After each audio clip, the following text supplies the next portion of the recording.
राम मंदिर और मस्जिद के नाम पर राजनीतिक पार्टियां वोट बैंक के लिए खेल रही हैं गंदा खेल। सलमान किन्नर। वहीं आज की पत्रकार वार्ता का मुख्य उद्देश्य को बताते हुए सलमान ने बताया कि वर्तमान समय में राम मंदिर और मस्जिद के नाम पर राजनीतिक पार्टियां वोट बैंक के लिए गंदा खेल खेल रही हैं। उससे समाज में कहीं ना कहीं हिंसा फैल रही है, जिसका नतीजा यह है कि एक धर्म दूसरे धर्म की ना सिर्फ तौहीन कर रहा है, बल्कि सलमान और नितिन की बात को जोड़ते हुए विजेता ने बताया कि राजनीतिक पार्टियों अपने वोट के लिए चाहे जितना मंदिर मस्जिद करें, वोट बैंक के लिए चाहे जितना जातिवाद कर ले, लेकिन ट्रांसजेंडर समुदाय सिर्फ मानव धर्म को मानता है। मानव ही उसके लिए सर्वोपरि है और यह किसी प्रकार के बंटवारे की राजनीति का सपोर्ट नहीं करेंगे, क्योंकि यह समुदाय जिस प्रकार की समानता अपने समुदाय के सदस्यों के बीच में रखता है, वैसे ही समानता पूरे समाज में चाहता है और मान सम्मान अधिकार चाहता है।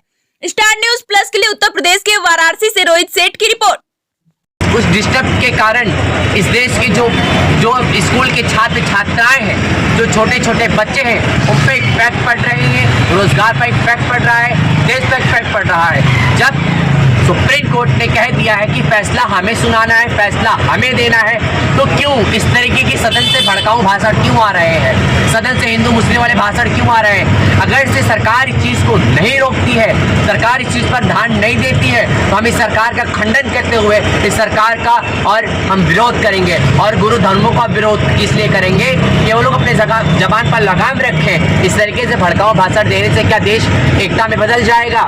क्या सदन से, सरकार की तरफ से, विपक्ष की तरफ से, गुरु धर्म की तरफ से, हर लोग की तरफ से जो भड़काऊ भाषण, भड़काऊ नारे आ रहे हैं, इस देश को तोड़ने का लोग काम कर रहे हैं, देश को तोड़ने का जोड़ने का काम नहीं कर रहे हैं, आपस में टकरा रहे हैं। तो न्याय कहाँ से पाएंगे?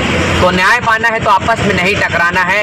इस कानून के ऊपर, सुप्रीम कोर्ट के ऊपर आस्था रखते हुए, संविधान पर आस्था रखते हुए अपने फैसले को स्वीकार करना चाहिए। और इस फैसले को स्वीकार इसलिए करना चाहिए कि ये देश लोकतंत्र से चलता है, किसी भी धर्म को लेकर से इस देश नहीं चलता है। ये स्वतंत्र भारत है, स्वतंत्र भारत में सबको आज़ादी अपने बात रखने की, मगर आज़ादी के साथ साथ लोग इस तरीके के भड़काऊ भाषण दे रहे हैं कि कभी हिंदू को गलत बोला जा रहा है, कभी मुस्लिम को गलत बोला जा रहा है, कभी सिख को गलत बोला, कभी ईसाई को गलत बोला जा रहा है। तो इससे हमारा देश नहीं चलने वाला, इससे हमारे में एकता कभी नहीं हो सकती। और हम यही चाहते हैं कि देश में अमलो चैन रहे, इस भारत को आगे बढ़ाना है तो सब में एकता करनी पड़ेगी। कितनी ज़्यादा छात्र छात्राओं पे इफेक्ट पड़ रहा है जातिवाद मुद्दे से। किन्नर समाज आगे आया है, क्या मांग करता है किन्नर समाज? देखिए, हम ना ही नेता से मांग करना चाहते हैं, ना जनता से कहे शांति व्यवस्था रखे। हम सीधा साधा हम यही कहना चाहते हैं कि जो सुप्रीम कोर्ट हमारी है, सुप्रीम कोर्ट इन नेताओं के ऊपर, पक्ष और विपक्ष और जो धर्म के लोग हैं, उनके ऊपर कड़ी से कड़ी कार्रवाई करे कि ये लोग किसी तरीके का भड़काऊ भाषण ना दें जिसमें देश में दंगा फसाद हो।